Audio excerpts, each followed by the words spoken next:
اور اللہ کا وعدہ سچا ہے، اللہ کا وعدہ حق ہے، میں اس کی نعمت بڑھا دیتا ہوں۔ اور میں نے دیکھا ہے اللہ نے اس کی نعمتوں کو بڑھا دیا ہے۔ ایک درویش تھے، ایک مسجد ہے کوبے والی، ان میں ان کی قبر ہے۔ کوئی زیادہ سال نہیں گزرے، زیادہ 40-50 سال گزرے ہوں گے۔ وہ جب دنیا سے فوت ہو گئے تو ان کی دل کی دھڑکن بہت تیز تھی۔ دل زندہ ہے کہ نہیں، فوت ہو گیا۔ ڈاکٹر کو بلایا، اس نے کہا جی جسم سارا فوت ہو گیا ہے۔ انہوں نے کہا دل نہیں مرا۔ میں ان کی قبر پہ کبھی کبھار جایا کرتا ہوں، ایک مسجد کے ایک کونے میں ہے، وہ دل زندہ تھا، دھڑک رہا تھا۔ آخر طے ہوا یہ دل زندہ ہی رہے گا، اس اللہ کی امانت کو لحد میں پہنچا دو۔ وہ دل زندہ کیوں تھا؟ اس شخص کے، اس درویش کے کچھ معمولات ہیں، میں بتاتا ہوں۔ وہ کبھی وضو کا پانی ضائع نہیں کرتے تھے، وضو اہتمام سے کرتے تھے، تھوڑے پانی سے وضو کرتے تھے، مسواک استعمال کرتے تھے۔ وہ ہر وقت بندہ ذکر کرتا تھا، اور کبھی سورت ملک نہ پڑھی ہو اور سوئے ہوں، سورت ملک یاد کی، پھر یاد کی، پھر یاد کی سورت ملک، اور کبھی اور درود پاک کا اہتمام کرتے تھے۔ لیکن پڑھتے کیسے تھے؟ آج ایک درود پاک پڑھنے کی ادا مجھ سے سیکھ لیں اور مجھے سکھا دیں، ہم سب سیکھنے والے ہیں۔ رسول اللہ صلی اللہ تعالی علیہ وسلم کا، میرے کملی والے کی اداؤں کا استحضار کرتے ہوئے، میرے حضور کی وفاؤں کا، میرے حضور کے احسانات کا، احسانات ساری کائنات کے جتنے بھی ہیں ان کے احسانات ہیں، میرے حضور کے جو احسانات ہیں ان سے بڑھ کے کوئی احسان نہیں۔ کسی نے امام زید سے پوچھا، جن کے نام پہ زیدی سادات ہیں، وہ ڈوب کے کچھ پڑھ رہے تھے، بہت ڈوبے ہوئے۔ کسی نے پوچھا کہ آقا کیا پڑھ رہے تھے؟ فرمایا درود پاک پڑھ رہا تھا۔ اور پوچھا کہ حضرت یہ ڈوب کے کیا؟ کہا اپنے بڑوں کے احسانات کا استحضار تھا کہ انہوں نے ہم پہ احسان کیا۔ امام زید کی ادائیں ہیں، استحضار ہو ساری کائنات کے احسانات، لیکن جو احسان میرے کملی والے کا ہے وہ کسی کا ہو نہیں سکتا، جو احسان میرے آقا کا ہے وہ کسی کا ہو نہیں سکتا۔ احسانات ہوں۔ اچھا، پہلے تصور میں آئیں گے، پہلے زبان پہ، پھر تصور پہ، پھر توجہ پہ، اور پھر ایک وقت ایسا آئے گا، ایسا محسوس ہوگا کہ میرا حضور ہے، ان کے ہاتھ مبارک ہیں، حوض کوثر کا پیالہ ہے، وہ مجھے دے رہے ہیں، میں پی رہا ہوں، اور اس کا ذائقہ میری زندگی میں کبھی جائے گا ہی نہیں۔ ایسا ہوتا ہے، جن کے ساتھ یہ بیتی ہے بات، ایسا ہوتا ہے، اور 100% ہوتا ہے، اور 100% ہوتا ہے، ایسا ہوتا ہے۔ مشق کرتے کرتے آپ اس مقام تک پہنچ جائیں گے، مشق کرتے کرتے اس مقام تک پہنچ جائیں گے، خود محسوس ہوگا اور جاگتی آنکھوں سے محسوس ہوگا۔ اور مشق کرنی ہے حضور کے احسانات کو سامنے رکھ کے۔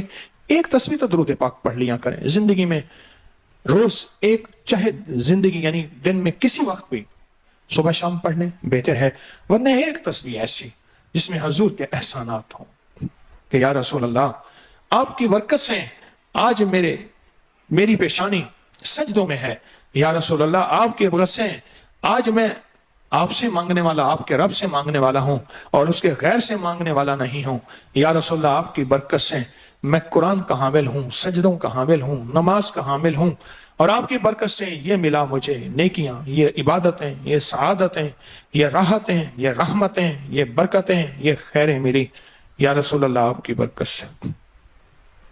ایک تصویر ایسی ہو جس میں میرے آقا کے احسانات کا سخت ترین تصور ہو، سخت ترین خیال ہو اور سخت ترین استحضار، ایک تصویر ایسی ہو۔ اچھا، پہلے یہ تصور میں بات آئے گی، پھر تصور بڑھتا چلا جائے گا، پھر یہ تصور ترقی کی راہیں اختیار کرے گا، پھر یہ ترقی اور آگے بڑھے گی، بڑھتے بڑھتے ایک وقت ایسا آئے گا کہ احساس ہوگا کہ حضور سامنے تشریف فرما ہے اور میں آقا کے قدموں میں بیٹھا ہوں۔ آنکھوں سے، جاگتی آنکھوں سے جلوے نظر آئیں گے، جاگتی آنکھوں سے نقشے نظر آئیں گے، جاگتی آنکھوں سے دیدار مصطفیٰ نصیب ہو۔ کئی درویش تھے، کئیوں نے کہا ہمارے لاہور میں شادرہ ہے، وہاں ایک صاحب تھے، کسی درویش کے پاس گئے، اس نے کہا جی مجھے حضور کا دیدار کرا دے۔ فرمایا آنکھیں بند کر۔ آنکھیں بند کر کے تو اس دم اس کی جھٹکے سے آنکھیں کھولی، کہا اللہ کی قسم میں نے حضور کا دیدار کر لیا۔ جاگتی آنکھوں سے آپ ایک آج فیصلہ کریں، ایک تسبیح درود پاک کی پڑھیں، صبح شام پڑھیں،